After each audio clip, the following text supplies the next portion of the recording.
Hello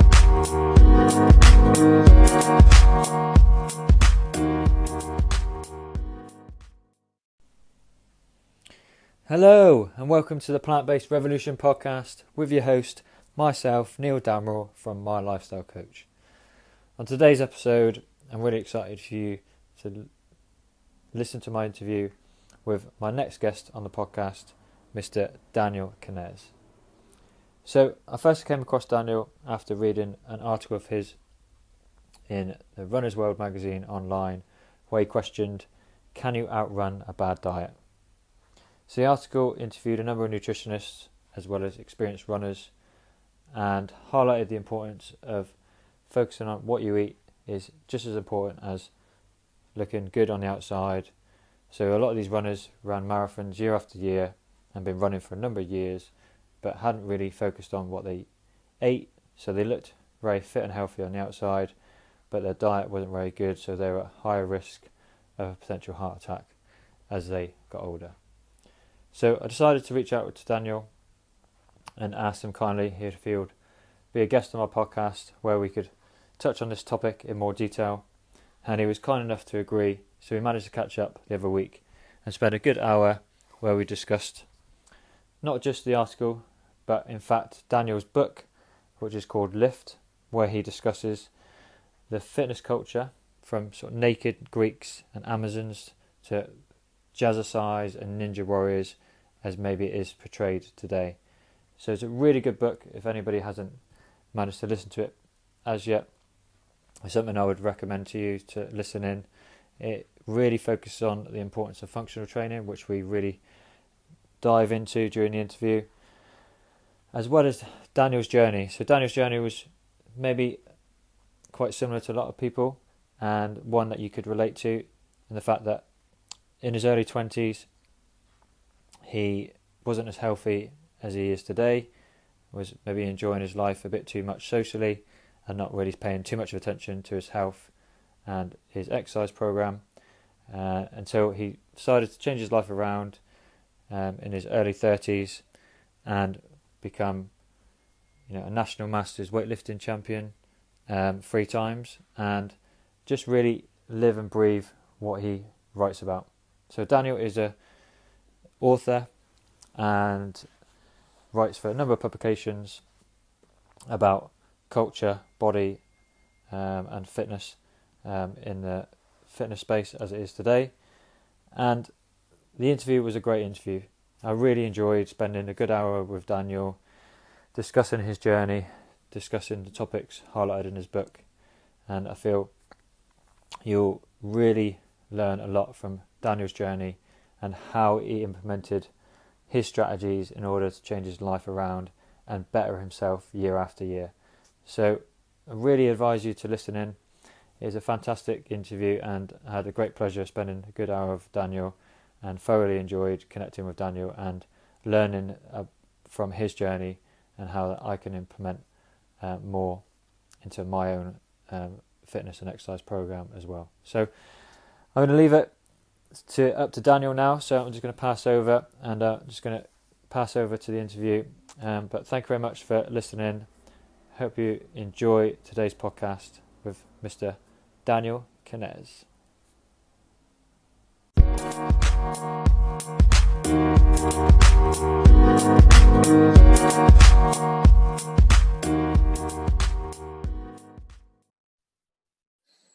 Hi Daniel, thank you for coming on to the Plant Revolution podcast.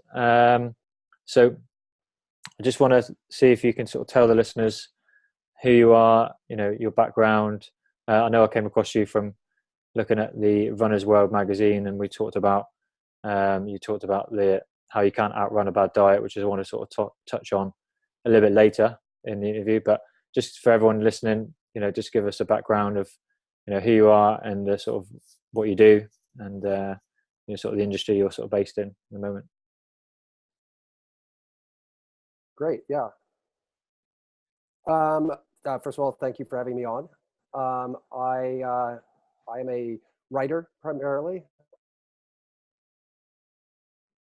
Sometimes edit too. I've written, I write about health and fitness, and really about the ways people try to improve themselves or overcome themselves, and various practice regimes involved in that. I've written a book, of course, called Lift, which is a cultural history of fitness. In the UK, I think it's also available under the title Why the Pain, What the Gain, although my title was Lift. I'm not sure why they changed the title there. So I write for a lot of publications, from Men's Journal to Men's Fitness to Vanity Fair to New York Magazine. I also write about contemporary art, actually. So I have both these interests, and Runner's World, of course, as you noticed. And my background's really is more literary and artistic than to do with fitness. I guess I came at it as a sort of cultural critic. I was interested in the fact that in the culture of fitness and the way it was sort of taking over the world, and the ways that people had changed, or the thinking around fitness had changed a lot. But over the years, I've read an awful lot of the science, and I had a pretty good science background. So I've certainly developed thoughts around the science, though, again, my real, what I write about is more cultural, I'd say. Yeah, definitely. Yeah. Thanks very much, Daniel. I think I do apologize if there's any delay or hiccups in the internet. I think sometimes I've a few delays on the Wi-Fi speed, depending on who's using it. So we'll bear with us on that one. Yes. Thanks for a great introduction. You're very, very experienced, from what you said, from what you've done, which is awesome. And obviously the book, it was called Lift when I found it on the Audible. So I haven't heard the other one, which I think that kind of highlights that Lift is the main title. I think, obviously the original title, if they changed it, would kind of focus on points in the book, but I think it doesn't really give the whole history of the book itself. But just for everyone listening, obviously I've kind of dived into the book myself, but what was the thought process of you creating the book, and how did that evolve to begin with? What was the process of sort of wanting to write that one to begin with? Yeah, so I've been getting more and more into fitness, and was quite serious about it by the time I had started to write the book or even think about it. And really what had occurred to me was that the way people culturally, really around the world, conceive of fitness and think about it had changed significantly around the turn of the millennium, around 2000. And there are a number of reasons for that. The primary reason is just the internet, more information being shared. And I got interested in why that was. Why did we suddenly start to think about fitness completely differently than we had even in the previous, say, 50 years, when fitness was really conceived of as just activity, just doing something, moving, you were fit if you could, bend over and touch your toes once. And around 2000, it really started to change very significantly in many different ways.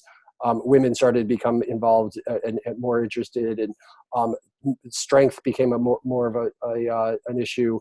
Function became a huge, central thought. The lifestyle in general. I mean, fitness just started to become a holistic. People started to think of fitness holistically as a way of living, as opposed to just one aspect of your life. And training practices really started to mature.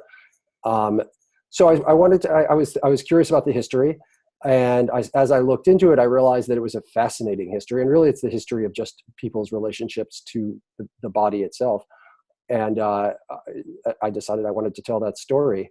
And so the way I told it was that it was this argument about how fitness, about how our understanding of fitness has changed, but each chapter goes back in time to look at some aspect of how things have changed, and traces the history of that functional fitness. When did people start thinking, oh, we need to work out not just to look good, but actually to be able to do things better in our daily lives? And so that was the origin of the book. And I can tell you more about my story, but yeah, because we'll sort of go into a bit more detail of the book as it goes through. But your background that you highlight in the start of the book, that you were kind of into a few drinking and drugs. Is that correct in terms of the process and the environment yes. that you're in at the time? So what was how did you go from that to where you are now, and just kind of tell people about that process? Because for me it was really interesting, because I think everybody can maybe relate to that a lot more, because no one's born into being a perfect specimen of being fit, are they? I think everyone kind of goes through their journey, so myself included, but just kind of highlight those little points, because I think that really kind of grabbed me when I was listening to the book. Yeah, absolutely. So it is true. I was so in my 20s, I moved to New York very early, maybe when I turned 20, and this is a while ago. I'm in my late 40s now, and I was living a rather glamorous life. Actually, I was working for and then running a literary magazine called the Paris Review, and the Paris Review was run by a man named George Plimpton, and that life just afforded me a very full social life, say, and that involved drinking almost every night and partying and definitely doing drugs and just nothing. I wasn't addicted to anything, but I was definitely running with people who were, and I was living a tough life. I was smoking cigarettes. I have to say, though, on the other side of that, I was not working out in any way. The two things counterbalancing that, though, were one, that I was always very into skiing, oddly enough, and from a very young age, and because of that, I was able to, got into ski mountaineering, which is a very physically demanding sport of climbing up mountains and skiing down them. And I would do this occasionally, and I'd be in terrible shape doing it. But I was in my 20s, and I was able to sort of bounce back from my lifestyle, and that was a motivating factor in getting me to start being fit in the first place. Sorry, let me just fix this. The other aspect was that I was living in New York City. And so I did not, and I have never owned a car. I walked everywhere. I rode my bike everywhere. I still do. I think that's a really important, that's a very, a main thing in my life, a main theme, and maybe we can talk about it later. But the sort of how horrible cars are for you. So those two things allowed me to be not as perhaps horribly unfit as I might have gotten, but I was pretty horribly unfit. Right around the time I turned 30, for reasons I can't entirely explain, I was playing tennis a little bit. I played tennis as a kid. I just started to realize, I guess, that my lifestyle was, if I kept on this path, I was either going to die, or I was going to just be really horribly unhealthy and unhappy. And at that time, when people, there was this assumption about aging that if that around 40, basically everything would just go downhill, would go to hell, and every year you would be fatter and slower and less fit and less healthy. And I knew that I couldn't just wake up one day and say and be completely healthy and change everything in my life. I knew that wasn't going to work, because I knew something about trying to quit smoking, and I knew something about trying to quit doing drugs. And if you tell yourself, I'm just never going to do this again from day one, it doesn't work, or it wouldn't work for me, I felt. I wanted to make very small changes slowly over time, essentially. And I thought, what if from now on, every year, I dialed in my fitness a little bit more, and my eating a little bit more. I exercised a little more, and I ate better every year, just a little bit more. I wonder what would happen when I got to, say, the age I am now. The answer is I got really fit. Yeah. But so I started. I was playing some tennis, and then I started running. Basically, I started running before I quit smoking cigarettes. Actually, as a sort of as a way to buffer the. It was a strategy, to be honest. I wanted to quit smoking, and I realized that if I were already a runner by the time I quit smoking, then each day that I wasn't smoking, I would sort of feel better because my runs would be that much easier. And so I did just sort of quit smoking cold turkey one day in Argentina, actually, with a group of international pro level free skiers, because I simply couldn't make it up a mountain with them, and so I quit smoking. And the interesting thing that happened is that, well, I found it pretty easy to not smoke. And I if I had a cigarette, it would just make me feel terrible, make my run that much harder, my lungs feel that much worse. But the other happened along with it was that I suddenly lost any desire to eat meat. And I craved vegetables, something that I really had never eaten before, or with any intention. And I thought that was interesting. So I became a fanatical runner for a long time. I ran 10K every morning. I ate a largely vegetarian diet. I think I had some fish in there. And then my fitness life started evolving. I threw some swimming in there. I started to want to feel my muscles a little more too. I wanted to just explore. And loved running, and I still love running. I started swimming, and then swimming and running turned into swimming, running, and getting into the gym and lifting some weights. And it was in the gym that I didn't understand anything that was going on in there. I thought that what I saw just didn't make sense to me. And really, because what I saw was a sort of watered down bodybuilding, which is fine. It's actually I mean, bodybuilding itself is super interesting to me, actually. And I've come to appreciate it, but it's probably not the best approach for untrained people who know you just walk into a gym. And these were people who weren't being coached in any way, and just nothing they did made much sense to me. And I sort of had this critique from day one of bodybuilding, and it was tied to the skiing, which was I wanted to be better at ski mountaineering. I wanted to have a stronger core to stand more upright with the 60 pounds of equipment that was going to be on my back as I hiked up these mountains, etc. Yeah. And I thought, well, bicep curls, why would that help me do this? And the answer is, of course, that it wouldn't. And about a few years, maybe less than a year into weight training, this is very early days of CrossFit, but I discovered CrossFit. And I thought, wow, this critique is exactly right. That I sort of thought they got it. And I became a very serious CrossFitter for a number of years. I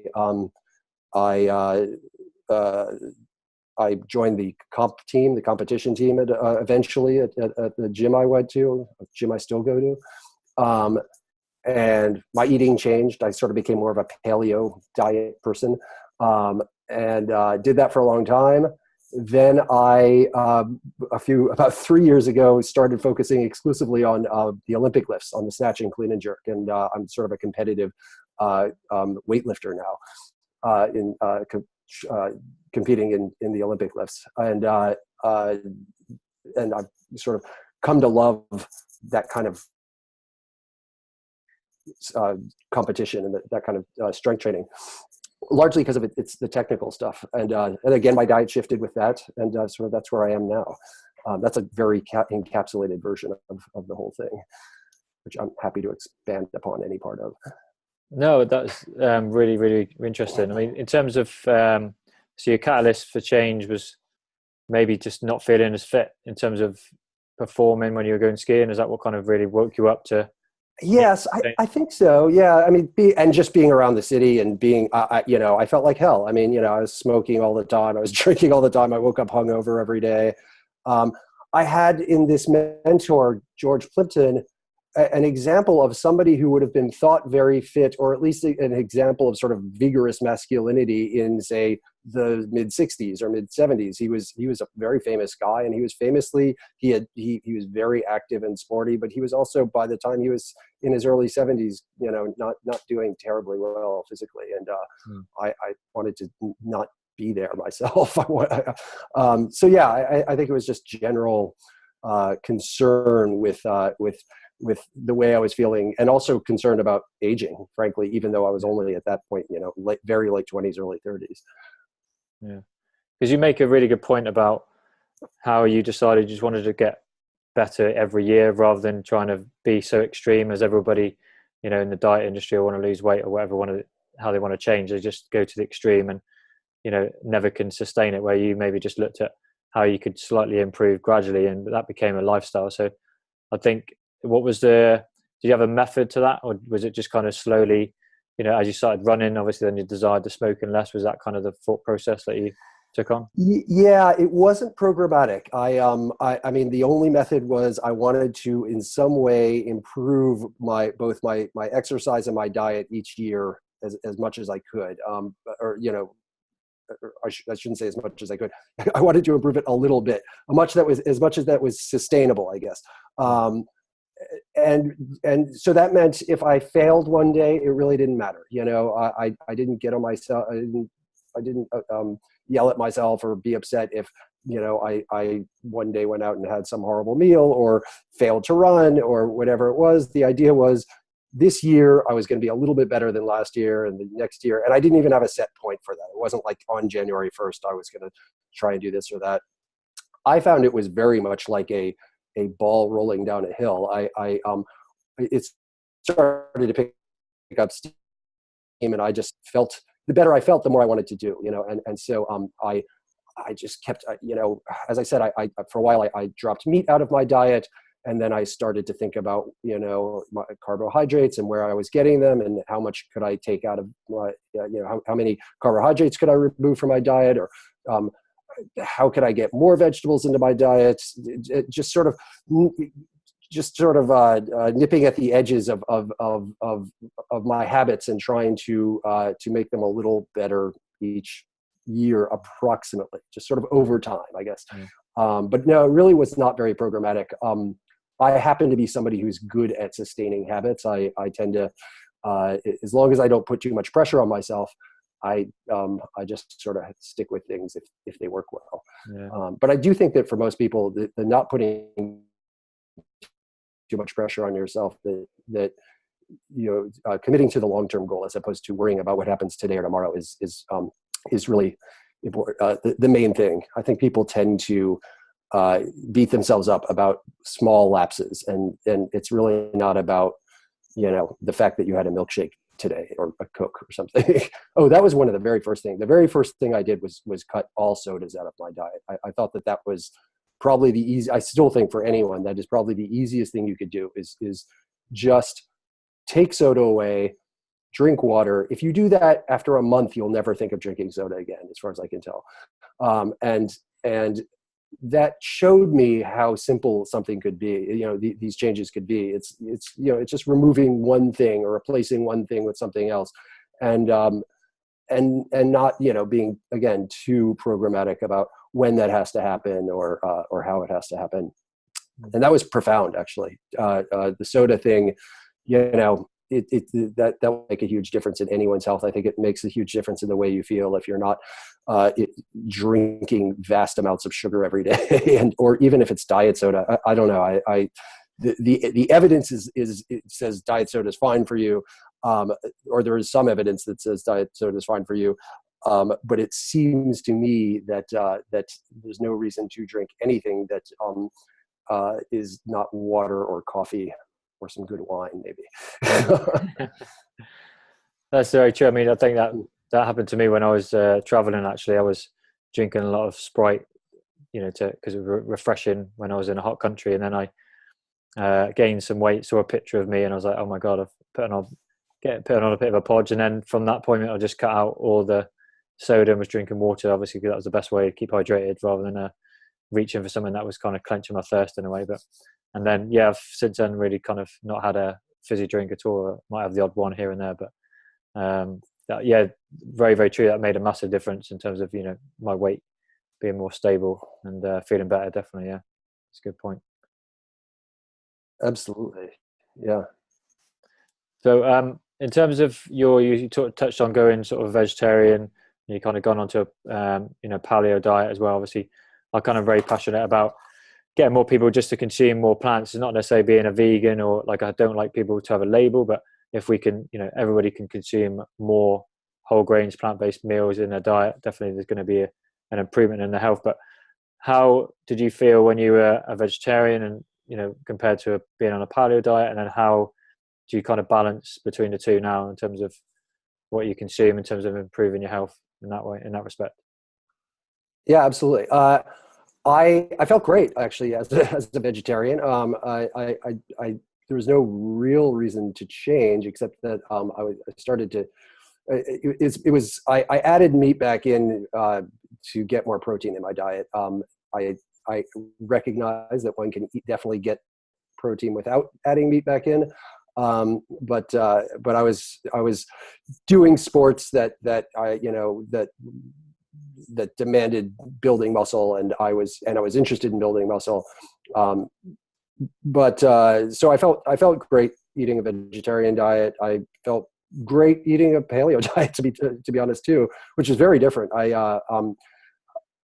I'll preface all of this by saying I completely agree with you. Or my sense is I've really looked at a lot of diet, the science and the studies around diet, which of course changes all the time, and it's very difficult. I've interviewed some of the top people at NIH and some of the top authors about it and doctors, and the only thing I can say with any certainty is that everybody should eat mostly vegetables, mostly plants. So I agree with you completely. I think that's the key to any healthy diet, is that it's mostly built around plants. So and that didn't change for me. So from a vegetarian to where I am now, over a period of say 15 or 20 years, I still eat mostly plants. And I try and get as many vegetables into my diet as I possibly can. I do think that's the key. So I felt good with all of them. Actually, the only time I really had to change is when I started doing the pure strength sport. So strength sport really demands higher carbohydrates actually and lower fats. You simply can't. Your muscles don't metabolize or don't turn fat into ATP very quickly, and so you need a sort of quicker source of energy for the muscle. And so I stopped being really very paleo, largely because I wanted to lower my fat content of my diet and raise the carbohydrate. Which is that's a performance decision. That's not a health-based decision. I think it's a healthy diet, but it's eating a high fat versus high carb diet, or medium fat versus medium carb diet it's a toss-up as to what is healthier. What is clear is that you need to have lots of vegetables in that diet. I notice I don't say fruits and vegetables, but not because I think fruits are bad for you, but because I think the key is vegetables. Not fruit is fine and fruit is great, but it is a sort of superior form of dessert, whereas vegetables needs to be the staple. I think it's my sense. And the diet I'm on now, I love, but but again, it's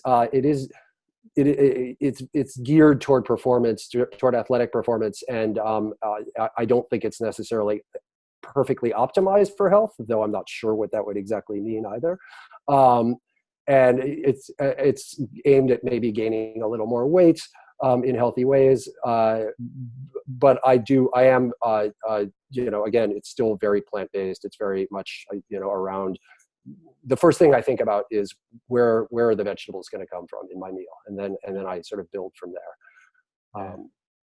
But the only ones that made me feel bad was the diet before all the sort of mindful eating, if you will. I mean, when I wasn't eating many vegetables, and when I was drinking sodas, and when I was that diet does not particularly make me.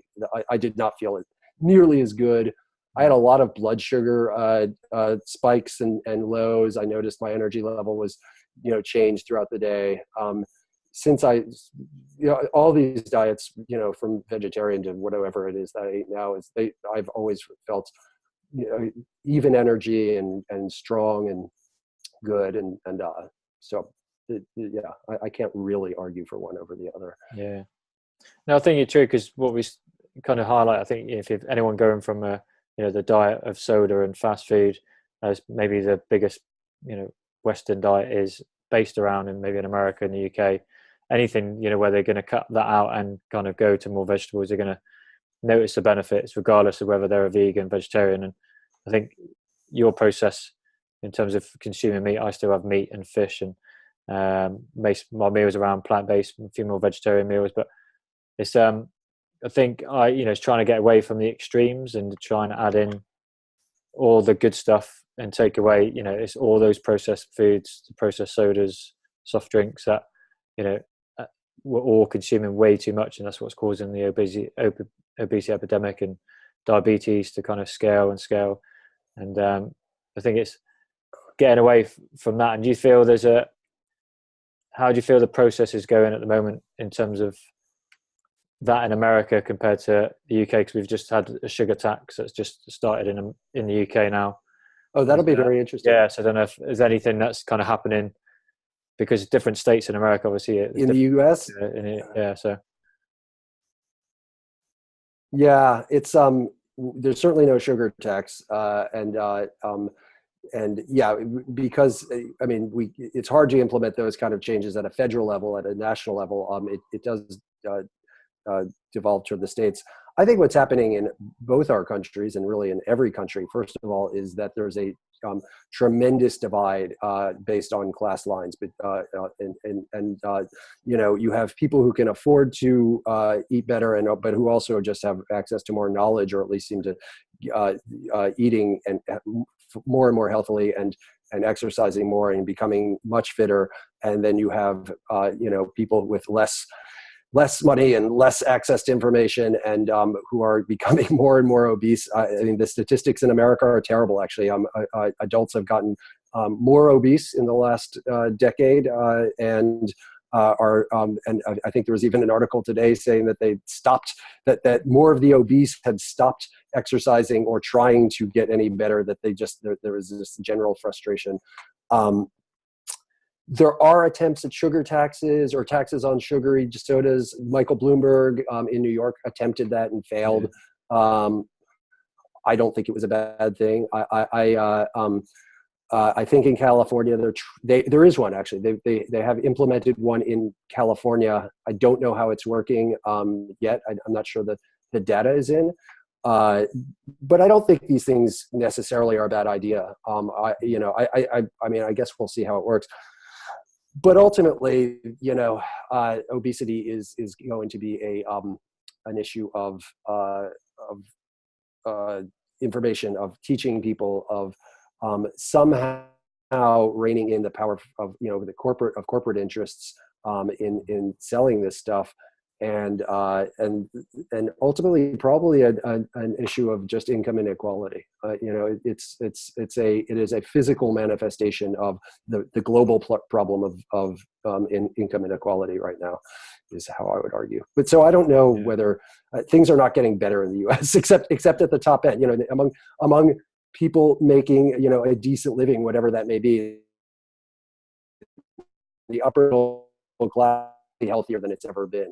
I think it would seem, and I think that's the same in the UK. I don't know whether that has had any trickle down now. Yeah, it's very true. I think that's probably the hardest thing, is getting people with a lower income to highlight that you can eat healthy on a budget. It doesn't have to be really expensive, and there's probably a lot of especially in London where I live, a lot of vegetarian restaurants that kind of made quite exclusively, so they're charging a lot of money for healthy food, so it's kind of neglecting people that want to try to have a healthy meal on a budget or on the go. So it's definitely needs to be more education, as you mentioned, in that sense. Do you think, going on to the article that I read about outrunning a bad diet, do you feel there needs to be more push on the nutrition side, because we've got almost infinite access to exercise now, with 24-hour gyms and stuff like that, where there needs to be more kind of accessibility like that in terms of the nutrition side as opposed to the exercise side? Perhaps. I definitely think that one of the things facing most people, everybody, is the glut of information about diet, or the competing arguments about diet. And I know, I talk to people every day who are just so confused by what they should be eating, and people telling them do this or that. Should they be on the keto diet? Should they do this diet and that diet? And I think you've got it right. I mean, it's really quite simple. I mean, you can optimize your diet. You for particular ways of living or various goals, but everybody needs to. I mean, there needs to basically stop eating processed food and eating vegetables. I mean, that's it's very simple. Michael Pollan essentially had it right from day one, right? Eat real food, not too much, nothing that your grandmother wouldn't recognize. But I do think the real issue, so it may be that we need more emphasis on nutrition, and it may be that it just needs to be a simpler message and a clear message about what it really matters. That seems to me perhaps the what's needed. Yeah. Do you think when we're talking about the article that I read in terms of you can't outrun a bad diet, so I kind of work with a lot of people measuring their cholesterol, blood pressure, glucose levels, daily, and kind of see firsthand people that on the outside are very fit and healthy, run marathons, but their cholesterol is very, very elevated. Do you feel there needs to be more awareness of getting people to understand, their vitals, as opposed to being pushed about looking a certain way? Because we see it in the media or Instagram, or whatever, how fitness models look, and people want a desire that kind of image, but they forget about the internal kind of side of things, in terms of that's what's going to keep them healthy for a long time, in terms of longevity that we spoke about earlier. Yeah, that's a good question. Whether or not we need to have more attention to, say, blood markers, et cetera. And I think the answer is maybe. And let me explain though. I mean, yes, you can look very fit and not be fit, right? Or not be very healthy. The interesting thing in the running community is that I think that because the running community was one of the sort of the forefront of the sort of health revolution or fitness revolution, that a lot of them, especially some of the older runners, sort of got a little left behind by the more recent changes. So there is definitely this belief among runners who are now in their, say, late 50s through their 70s, that they could just eat anything, and if you were thin, you were fit. But that doesn't really look at body composition, right? I mean, you really want to have muscle mass, not just, you don't want to have, you can still be thin, but have relatively high body fat as a percentage. And that is an issue. And yes, I mean, I think people are learning to some degree, but need to learn perhaps more about what these various biomarkers mean. I guess the problem with that is getting too caught up in the weeds of, where my AO1C3 should be, or my, the various, is my C-reactive protein too high today, kind of thing. And but yes, I mean, more education in general is going to be good. Looking at markers, whether that's just those numbers through a sort of proxy, which is how you feel, or whether you can, whether you're recovering quickly, things like that. So yeah, I don't know. I mean, I like the idea of people. I think people have become more interested in blood biomarkers, very much so, and I'm fascinated by that. I think it's I think it's probably a good thing. But I also suspect that it will bring its own problems. Is I guess what I'm saying. um, uh, because we don't know how to read them, frankly. I mean, talk to any scientist. I mean, I'll tell you, not just lay people. I mean, nobody knows how to read them. We know what we think it means, but they're very context specific, those markers. So it's easy to imagine that, and you'd have to take them all the time. There are people who, for instance, wear a continuous glucose monitor, and is that a good idea? I mean, I think it's definitely a good idea for some people to do as a way of experimenting and seeing, how your insulin levels or blood glucose levels rise and fall during the day and with various activities. But we just don't know. We don't even know really the role of insulin in health and disease right now. We think we guess at it, and I wish it were clearer, because I'm constantly fascinated by these things. And I gave up sugar for a long time just because I was sure it was terrible for you. And it's and I think it is probably terrible for you, but we don't know how exactly. And it's very true. I suppose you're opening a can of worms where you can just overanalyze it, and kind of want to keep things, especially for the mass population, as simple as possible. So trying to have for people in the industry like you and me, we can kind of discuss these a lot, but for people that just want to be fit and healthy, it's probably a bit too much on a daily basis to be thinking about, on top of trying to exercise and eat well on top of that. Absolutely. It's funny, I in that Runner's World article about can you outrun a bad diet, the main guy I interviewed was the head of the Boston Marathon, and who had had bypass surgery and was a 100-mile-a-week runner for many years, and you'd think would be really fit. And his instead of really worrying about all those biomarkers, what he said is, look, everybody knows how to eat right. You just have to be honest with yourself, right? You know at the end of the day that eating a box of cookies is not going to be, your biscuits or whatever, is not a good idea, and deep down. So he talks about the bad conscience diet, which is the simplest thing, is that everybody really does know what's right and what's wrong. They just avoid it. So I don't know. I think some people should be paying a lot of attention to biomarkers, because we'll learn a lot from that. But the mass population, who knows?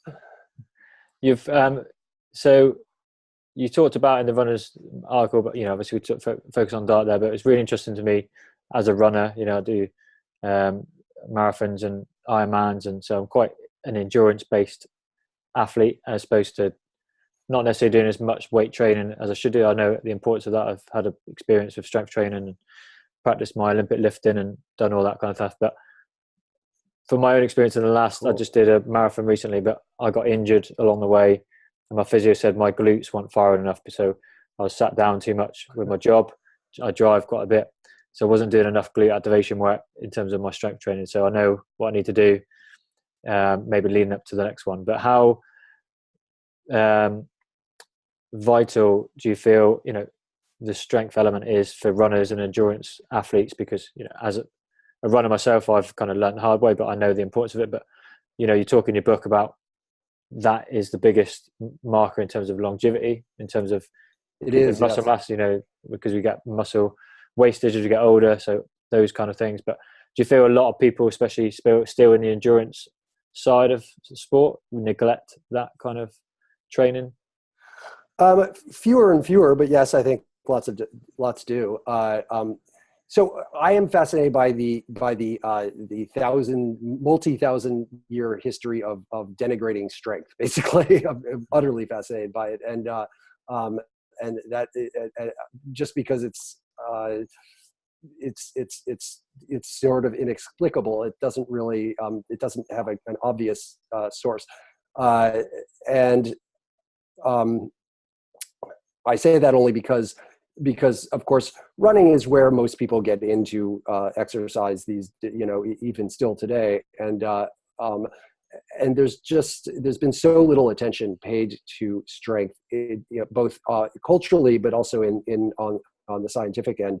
And what we're finding is that it's extremely important for runners, for endurance athletes, and for everybody really.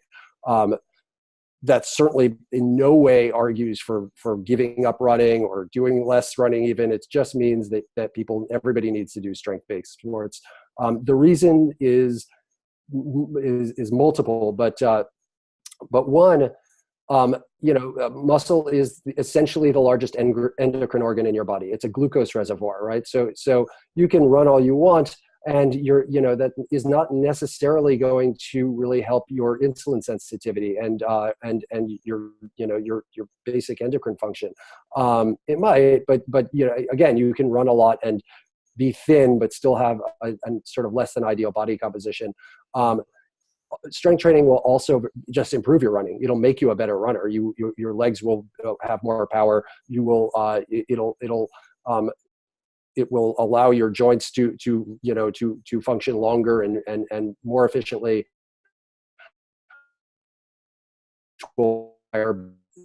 So that aspect of it is important too.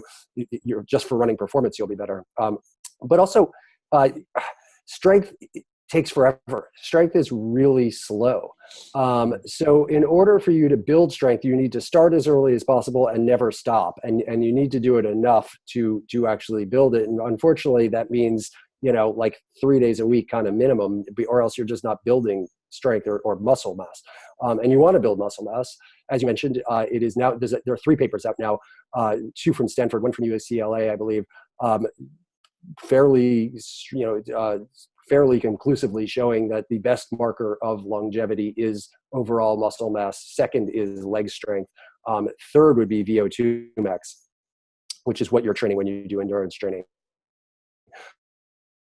And the reasons for that are sort of obvious. If you have more muscle mass as you're older, you will fall less. You're less frail. You have better bone density.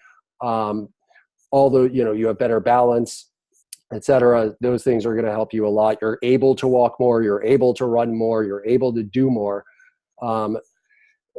But the problem with strength is, as I say, it takes forever. You need to you can be completely detrained from endurance sports and get back to your best level in 3 months or so, or something close. You're 90% within 3 months. You can't do anything strength-wise in 3 months. Like except if you're completely new and have never strength trained, those 3 months you'll make some big gains. But anybody who's trained at all, even 3 years is not very long. So unfortunately, one needs to do strength training all the time just because it takes forever and it's slow, and building it is a lifelong pursuit. That's why it's important to start right away and do all the time. There's no question that it is extremely good for you in all these ways that I just enumerated. And then the last way is that it tends to be a higher skill pursuit. Then you have to learn how to. Certainly, the Olympic lifts are very high skill, but even things as simple as squatting or deadlifting or whatever require a certain amount of coaching and proprioception, a lot of neuromuscular integration, and those things also are important for your health. In other words, when you strength train, you actually cause innervation, meaning more nerves to get to more parts of your muscles. And the more nerves you have getting to your muscle, the more blood flow you're going to get to your muscle, and the more and so it's going to atrophy slower. So that skill enhancement both it helps the nervous aspect, the neuromuscular integration, but it's also a barrier to strength training. It means that you tend to need more coaching. You tend to need a gym, obviously. Yeah. I think these are the reasons why one needs to sort of hear this over and over again, that strength training is really important. and and yeah, and endurance athletes tend to be sometimes the hardest to reach, just because they're already doing a lot, and they're like, well, why should I have to lift weights if I run, I'm thin, etc. And you say, well, because it'll make you healthier and fitter and better, and it'll actually make you a better runner. And probably better able to to deal with the foods you're eating. I mean, if you're a runner who likes to have carbohydrates in your diet, and I do think everybody's different on these things, it's going to allow you to metabolize those carbohydrates better and more effectively. So things like that. I think it's extremely important, basically, and I am very interested in it, both because I like doing it, but because I think it's interesting that it's gets such a tough rap in the culture. No, I think it was really interesting, the points, especially with the people I work with a lot, trying to get them to do cardio. A lot of guys might do a lot of strength. They don't do the cardio. So it's kind of having that balance between the two, obviously, because you want to get your heart nice and strong as well as your muscles. But absolutely. And I mean, yes, I know those people too, because now I work with them now. I came from a more endurance background, and then so it was sort of always obvious to me that cardio is good. But yes, if you're a strength trainer, you need to go out and run or do something, bike or row or swim or whatever. But endurance, cardio is very important too. But I would point out that there is some cardio component to all strength training, but there is not a strength component to all endurance training. In fact, to almost most endurance training. So, you're going to get some cardio at least by strength training. Perhaps not enough, especially if you're bodybuilding or actually that's not true. But especially if you're not doing, if you're not getting out of breath in your strength training, you probably need to get some in there. Yeah. So good, because what's really interesting, your transfer into CrossFit. I've had the pleasure of experiencing a bit of CrossFit. I've helped out at some CrossFit games in the UK, and there's two elements to it for me. Like, I think some places are a bit extreme, but I think the coaching has improved in terms of they're not trying to break everybody now. I think the coaching is getting better from maybe going back a few years with people opening a lot of boxes and just kind of not having the education to teach appropriately. But you talked in your book about functional fitness, which I'm very passionate about, because as you say, machines don't really apply to, you're not going to do a bicep curl outside walking around, or it doesn't apply to your sport or day-to-day living. But how do you think the increase in bodybuilding, have you sort of kind of had a wave where it was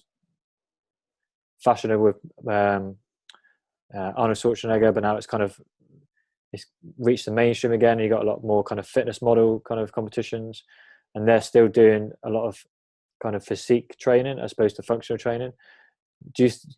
Why do you think there's still a kind of barrier to more people doing more functional fitness, and they're still kind of hung up on the kind of athletic kind of look as opposed to it being functional? Why do you? Because that's getting really big now, isn't it? So yeah. I mean, some of it's just time. I think that in Europe you're seeing the functional fitness boom happening now. I mean, it's really exploding now, whereas it sort of happened in the States about 5 years ago. It began to happen about 5 years ago. But the physique stuff hangs on, and in fact is growing too. In part because all interest in sport or fitness is growing. So it's all boats are rising. And part because aesthetics are always, at the end of the day, the motivating factor for most people, right? I think that functional fitness can be a great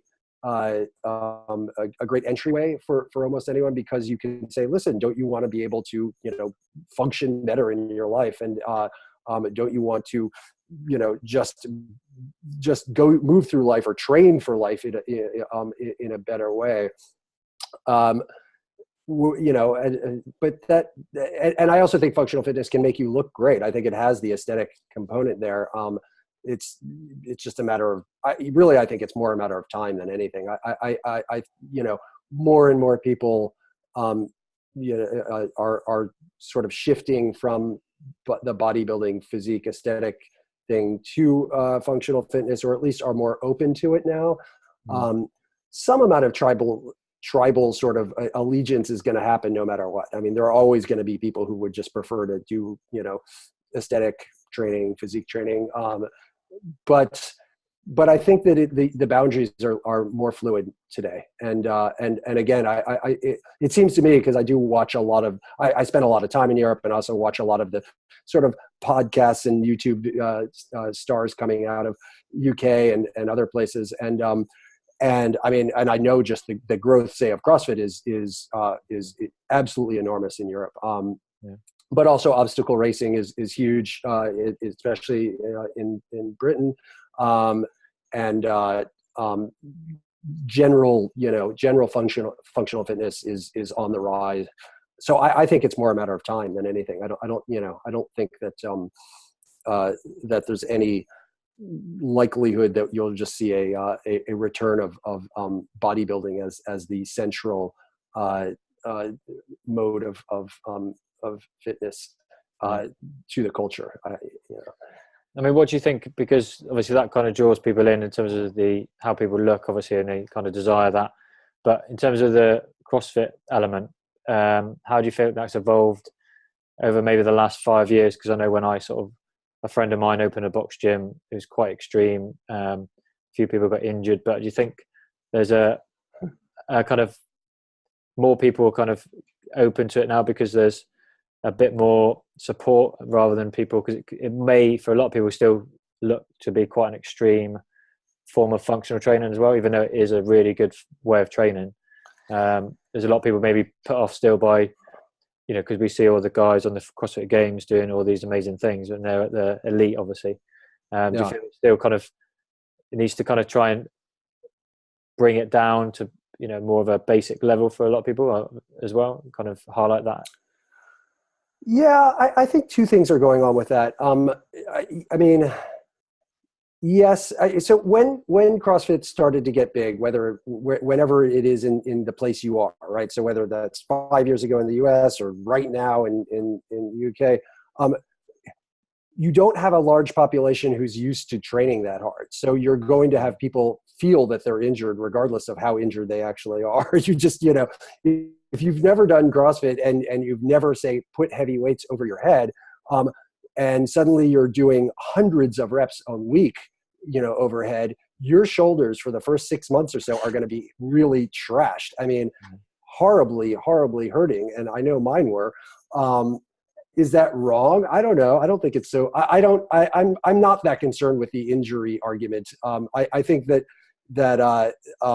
people feel like they're injured because they're just beat up, and that goes away after a period of time.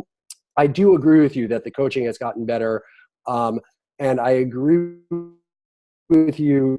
So that, and things have definitely been scaled back. I mean, it used to be sort of the Wild West in these gyms, and you'd go in and do crazy things all the time.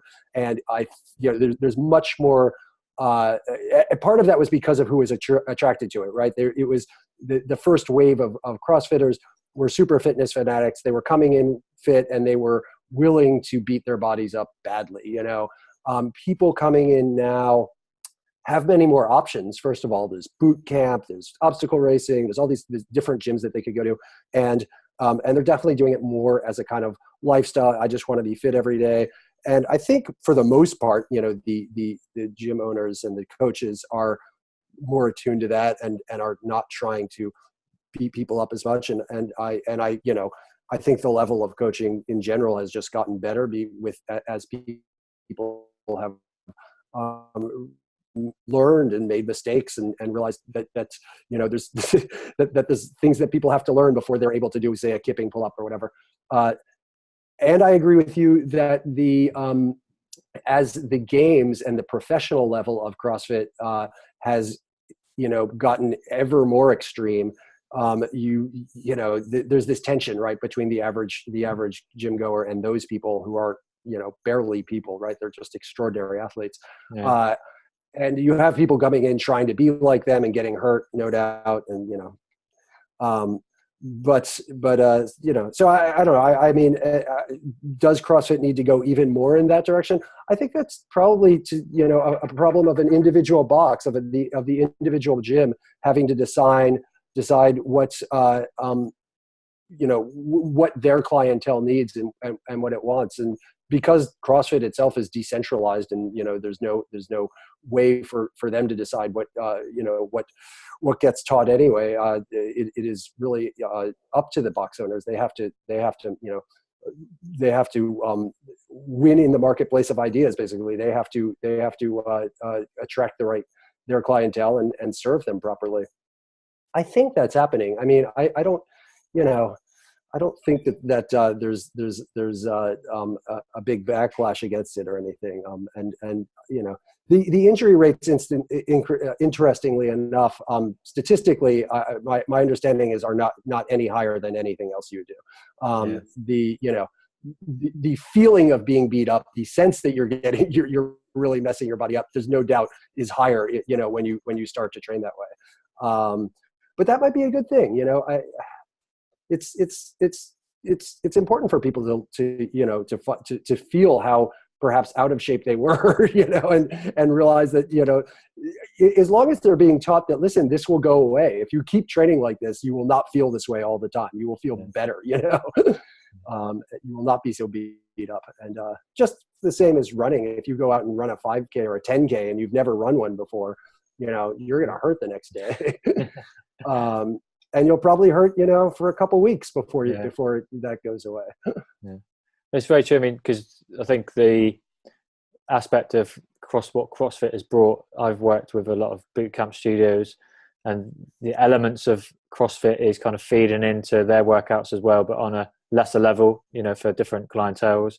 So I think it's great that it's kind of providing inspiration for more people at the same time. But I think you touched on your talk and within your book about the intensity levels, and how the high intensity HIIT has been very, very fashionable now, and we see that in gyms all across the UK. In London, there's HIIT workouts going on all the time.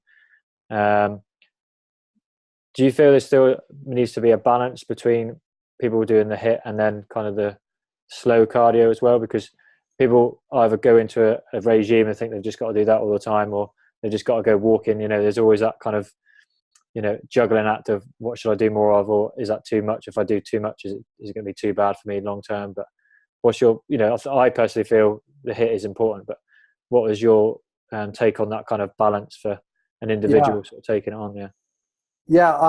My take is that more of a balance is necessary. And I think what you're seeing, for instance, in the elite level CrossFitters, which will then feed down, to sort of filter out through the community, is that they're doing much more steady state cardio than they ever did before. And they're realizing that everything is necessary. Like, in other words, you just have to do it all, right? And some of it, again, is context specific. What do if you're just looking for general health, then you probably want to have a little of both. You probably want to do some high intensity interval training. That's definitely important. That didn't exist before.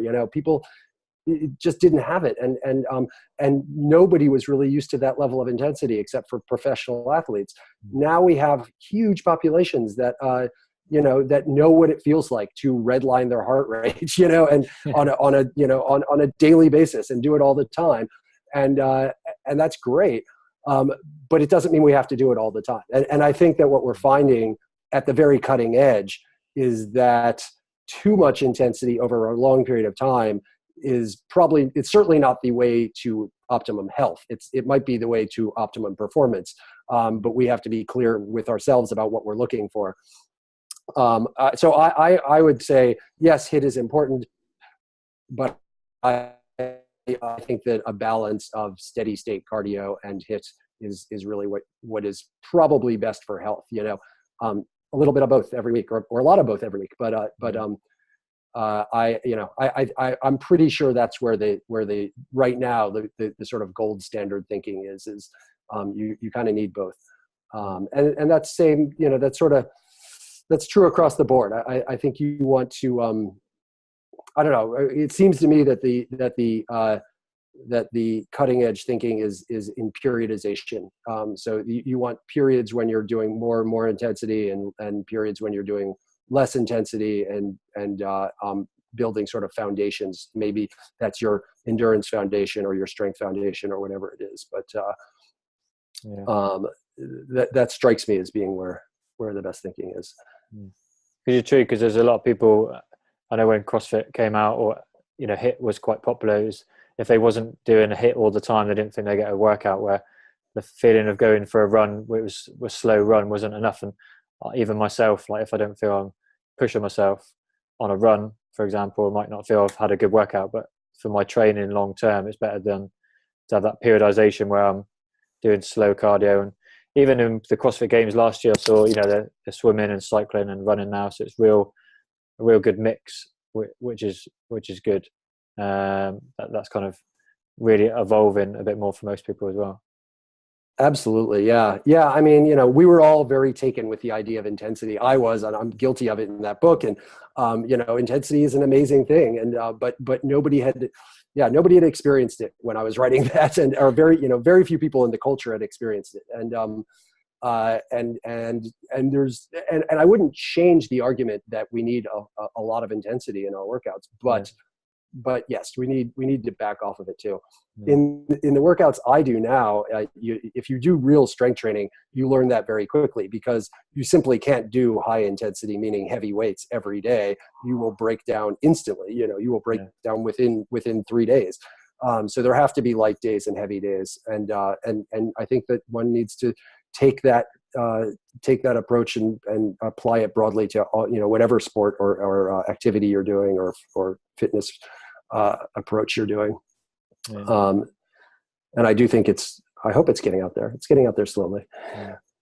And how do you think, from writing your book a few years ago, how do you think things have evolved, and what's got on the next thing for you going forward, in terms of, you got any books coming up where you're kind of focusing on sort of evolving what you kind of discussed in the previous one, or how that's kind of changed over the last few years? Or? Yeah, right now I'm working on a series of essays that are about sort of performance and the way people try to improve themselves. So I hope those essays will become a book. I'm also thinking about a book just about strength, and just the fate of strength in the culture. But the book of essays looks at, for instance, how Instagram, there is a massive ongoing art project on Instagram of people sort of performing beauty, whether that is physique wise or just doing things, just doing amazing things. And it looks at what that artwork then might be able to tell us about ourselves. So that's one essay in that. And another essay actually is about the difference between hacking and training as methods of trying to improve our health and fitness, and ourselves in general. Because if you think about it, hacking versus training are the sort of two paradigms, the two dominant ways we think about making bodily interventions. Training is something we do to ourselves over the long term, and hacking is a short-term intervention, like a supplement, a drug, a trick, or whatever. I think both are necessary. It's not an argument saying that you need to stop hacking, biohacking, and start training. But I think that the training aspect is neglected, at least intellectually. I mean, I don't think people think about it that much. And don't think about the balance of it. You have a million, bio websites offering, 10 biohacks for your day, but very few people saying, hey, you need to wake up and change your life and train every day in a certain way. And you have to retrain yourself. So those are the future projects I'd like to continue. Yes. Talking about these things and thinking about the way that this culture is evolving, because it's evolving so fast. It's as everything you pointed out. I mean, we're constantly learning, and it's such an interesting journey really for the culture, for people at large. I mean, just watching people learn about their bodies and what we can do with them. And it's fascinating. Because you said a good quote in your book about people spend as much effort, to get the quick fix as opposed to the long-term, fix. They'll go and have a bypass surgery, and that's a lot of effort and stress on the body just for a quick fix. And the same effort you would put in terms of training, you're still going to kind of go through a bit of your body's going to go through a lot of pain and discomfort in the same sense. But do you still feel there's more we need to kind of, as you said, promote that long-term thing instead of getting away from promoting all those kind of quick interventions? I do. I mean, I say that in this hacking versus training paradigm, I don't think that hacking is bad, but I do think it has an outsized role in the culture, a greatly outsized role in the culture, for obvious reasons. Training is hard, and it demands things of you. And I guess I'm somewhat addicted to the hard thing, or at least arguing for the hard thing. But I feel strongly that that the training practice, and that by that I mean diet, I mean every practice that we have,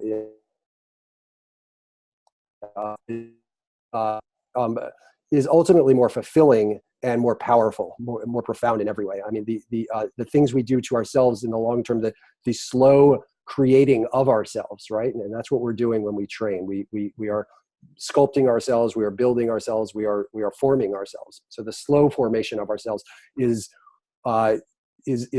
what is meaningful and is fulfilling, I think, to people in a way that no hack ever will be. A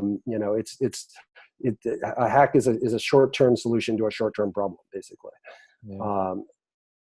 Because you said about the journey, and people need to enjoy the process as opposed to, like you said, the end goal, which all of us will never reach at the end, I suppose. But what advice would you say anyone listening, like in terms of that process? How can you apply the principles of what we discussed today in terms of nutrition, diet, exercise, and how can they kind of see that as a process? What was a sort of, I know how you mentioned it was amazing, but how would you kind of say to people how to focus on the process rather than looking at the end goal of looking a certain way? Because obviously that's, like you said, is a short-term kind of reward, really.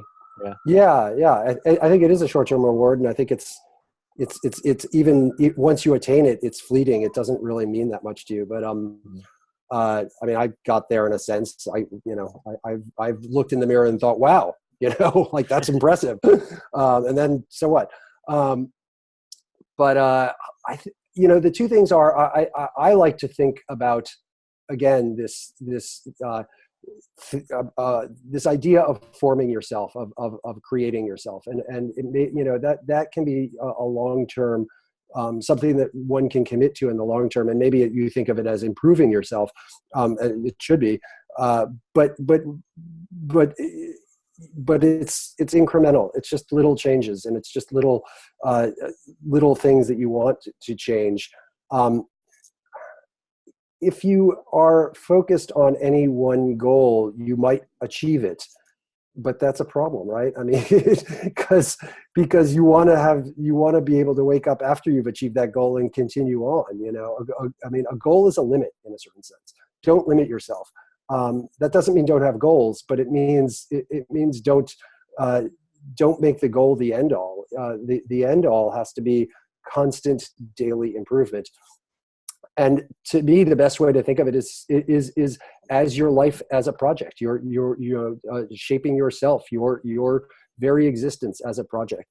The other way I like to think of that, and I think is helpful for some people, is this periodization idea, so that you don't get too caught up in any one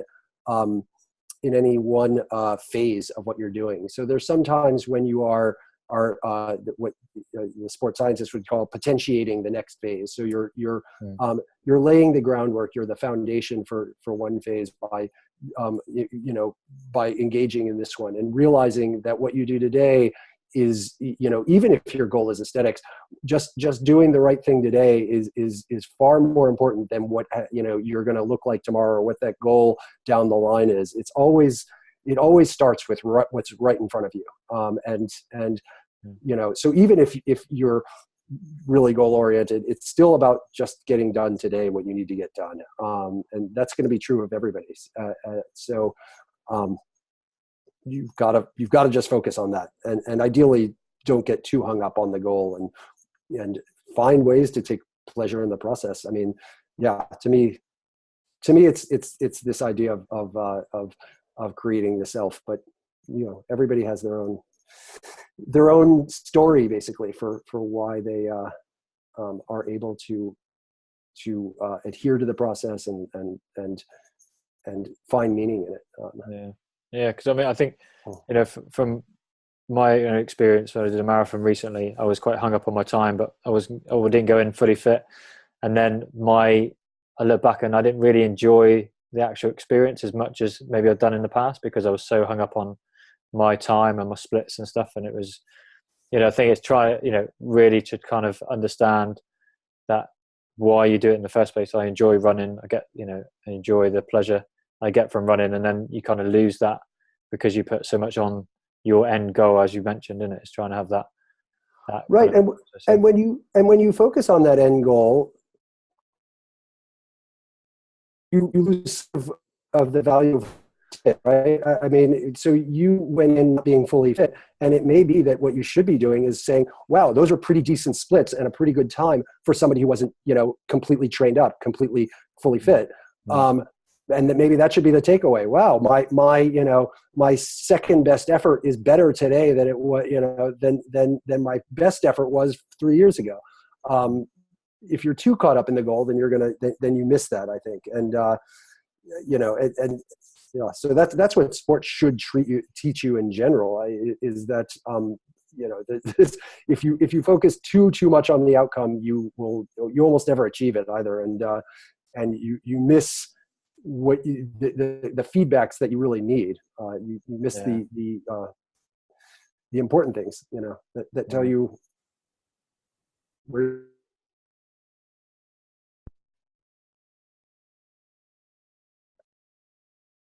Daniel, can you hear me? Now I can. Okay, so we had a little stop. Yeah. So we might have just missed that last bit, but one last thing before we wrap up. I really appreciate your time today as well. We've had a good long chat, and I think the listeners are really enjoy this one as much as I've listened to you as well. So good. Thank you. But what would any take-home messages for anybody listening in terms of if they want to go plant-based or improve their health in any way? What would the take-home message for them to implement today that they could jump on board to kind of start that sort of process for them? Yeah, take small steps. Focus on those small steps. Don't focus too far beyond those small steps, and don't get down on yourself if you take 2 steps forward and 1 step back, because you've still taken a step forward in that equation. Just keep focusing on taking the next step forward. Don't worry about the failures, because you're gonna fail. Everybody fails. That's that's part of it. That's part of the process. You will fail. So acknowledge that ahead of time, and just try and focus on these small steps and making little changes all the time. Don't get caught up in big changes and big goals, and you will definitely see improvement. And try and take pleasure in the changes as they occur. And enjoy the fact that you're just getting better all the time.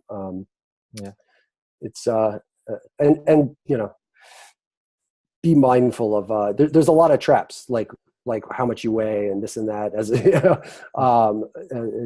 it's you focus on how you feel, and believing in yourself, believing in the next step is the answer, I think. Yeah, good. I don't know. We'll leave it at that. I'll have a chat with you at the end as well before we go. But thanks so much for listening. And Daniel, really appreciate you taking the time out today to be on the podcast. And I'm sure it'll be a great listen for everybody. And so thank you very much. Well, thank you for having me. It's a lot of fun. Cheers, Daniel. Cheers.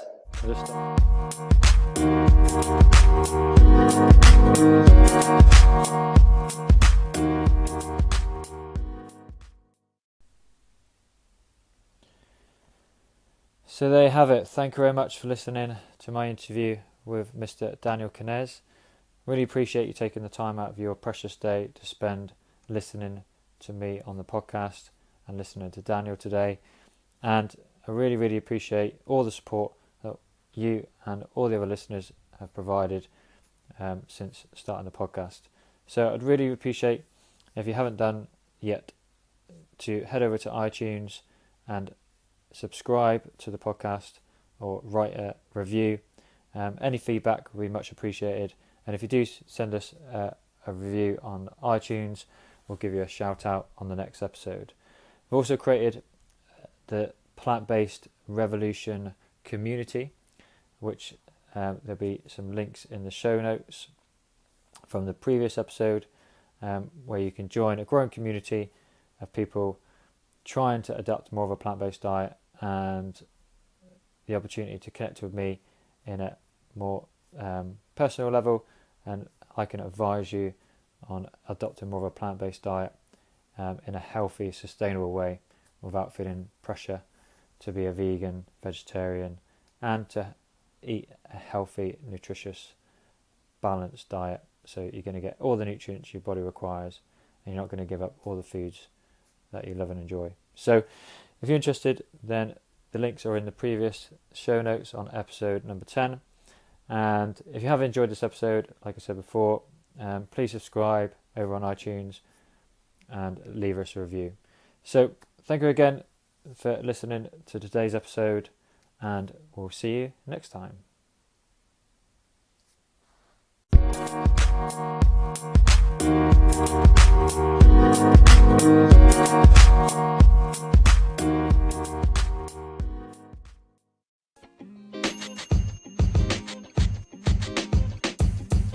The podcast you just heard was recorded with Anchor. If you want to make your own, download the Android or iOS app completely free from anchor.fm/podcast. That's anchor.fm/podcast.